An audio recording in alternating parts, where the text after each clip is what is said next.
Boom, let's talk about it. Okay, so let's talk about the Utah Masters electrician's license. Um, I'm in the process, like, I moved to Utah. I'm starting my shop, and in order to open a shop in Utah, you need a master's electrician's license. And the reason I put little quotes around it is because, like, a master's electrician's license in Utah doesn't necessarily imply more knowledge or like more experience or like a greater depth of testing than a regular electrician in another state. Like the state I come from, California, we don't have a master's class. And it turns out that the genesis of this master's class doesn't have anything to do with them wanting like a higher class, more educated electrician. It just has to do with them not wanting people to come in from out of state and take work. So they created this barrier to entry, which was a master class. So um, the master electrician tests that you have to take if you come in from out of state are you have to take the practical, which every journeyman in Utah has to take. And that's the test I haven't taken yet. I will be taking it at 2 o'clock today, so that's 3 hours from now. But the tests I have taken are the code and theory master electricians tests. So let's talk about those real quick. So the organization that provides these tests for the state of Utah is Prov testing, Prov testing, Prov testing, Prov. Okay, so the way you take these tests is you apply. DOPL has contracted with Prov testing, and you sign up for your master's electrician's test through Prov testing. I found Prov to be exceptionally incompetent as a business. I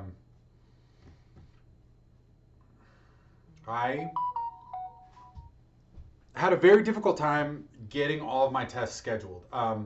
First one was really easy. I signed up for the code test, but then I wasn't able to sign up for the master's theory test. So I gave them a call, and you can't call them. And if you do get a hold of them, the person you get a hold of is in Alabama, and they're like, "No, we can't help you. This line is only for Alabama." And I'm like, "Well, can you give me the number for the Utah?" And they're like, "No." I'm like, "Well, is there anybody else I could talk to?" And they're like, "Yeah, let me send you this voicemail." And so that voicemail box is full. It turns out you can't call Prov testing. You just can't do it. They won't pick up the phone. If they do pick up the phone, they can't help you. So the way you get a hold of Prov testing, and I'm going to tell you this right away, is what you do is you call the DOPL, and you cause a huge fuss with DOPL. One of the people from DOPL is like, "Hey, this asshole can't get a hold of you." They call Prov testing. Prov testing calls you in like 5 minutes. So that's douchey, but that's the only way to get a hold of Prov testing if you have any kind of jam up at all. Also, at the end of my first test, they never emailed me the results. So I actually had to call them again to get the results of my exam. And after I finished the second test, those results went straight to my junk email, which is fine. You know, I could check my junk email. I do it. I'm a grown man. I got it. But also, like, I'm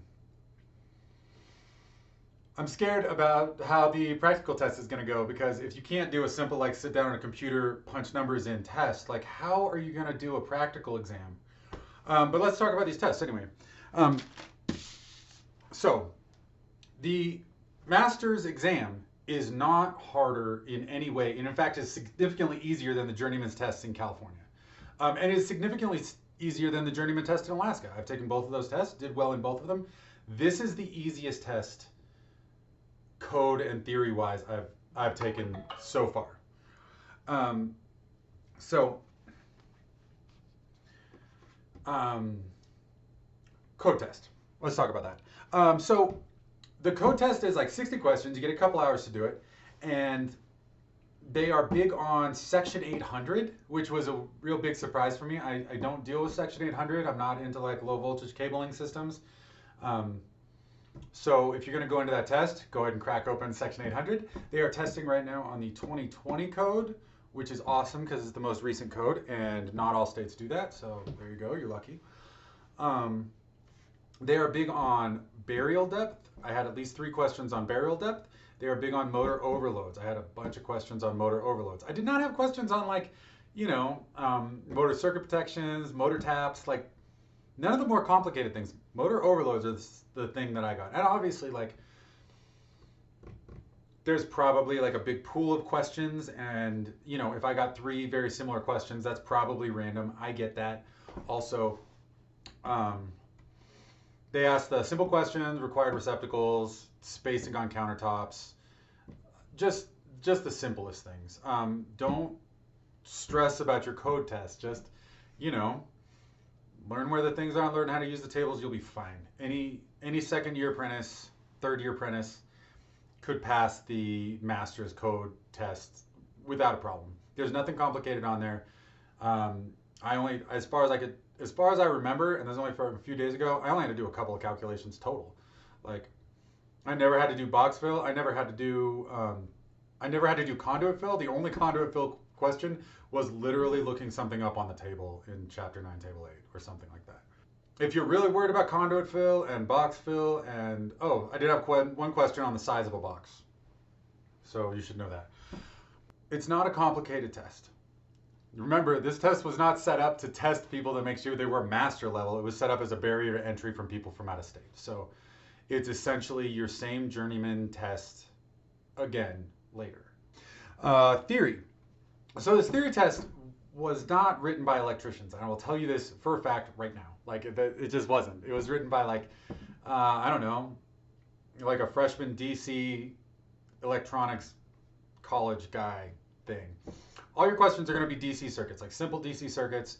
You know, they're going to ask you how to split voltage. They're going to ask you what the amperage is in this DC circuit. They're going to ask you the thing. It's going to be the simplest set. I mean, it was the simplest set of, like, DC circuits that you could ever solve. It's like week 2 on DC theory was 50% of this test. There's a couple more advanced questions, but not very many.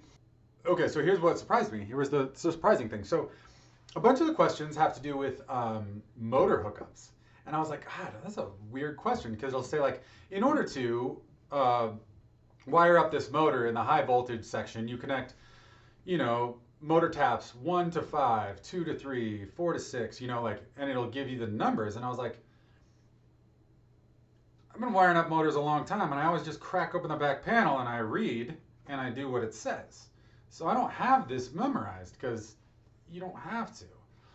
And then I realized that they give you the Uglies book. There's a whole bunch of questions on this test that you literally open the Uglies book and write it down what it says. Like, it's not rocket science. If you thought you were going to take either the code or the theory exam without your Uglies book, don't. Just get the Uglies book, because there's a whole bunch of, like, there's a couple of transformer questions and a couple of motor questions that there's no possible way you would know unless you just looked in this book or just have an incredible memory. But, like, nobody has an incredible memory. That's why it's an open book test. Get the Uglies book. Take it with you.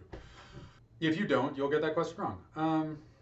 What are some other things? Oh, there's a couple of questions in the code test about, like, Utah State apprentice regulations. And I do not know the Utah State apprentice regulations, but I do know how to speak English. So here's the trick. There's only one correct answer there's only one answer that's grammatically correct in a whole bunch of these questions. If it's grammatically correct, it's the right answer. That's what I found. And I ended up with 95% on it, so 95% chance that those were the right answers. Seems like a crappy way to take a test. But anyway, so practical exam, real quick, 1 minute. There's 6 sections of your practical exam. Six sections of your practical exam. You got to bend a little conduit. You got to put together, like, a motor control thing. You have to do a torque setting thing. You have to do a 3 or 4-way switch. What else you got? Nothing. Okay. They don't give you the sheet of paper anywhere that tells you what you need to bring, but it is on the internet in Prov testings, buried somewhere in there. So let me tell you, you have to bring 2 5-foot sticks of 1/2-inch EMT. You also have to bring a 1/2-inch EMT bender, continuity test or multimeter, 1/2-inch conduit reamer, screwdrivers, pliers, side cutters, strippers, hacksaw, pencil, and a torpedo level. Make sure to bring all the stuff. They don't provide anything at the test. I'm going to go do this test in 3 hours. I'll write a video. I'll tell you how it all went. Remember, if you're up against this test and you're nervous about this test, stop. It's an easy test.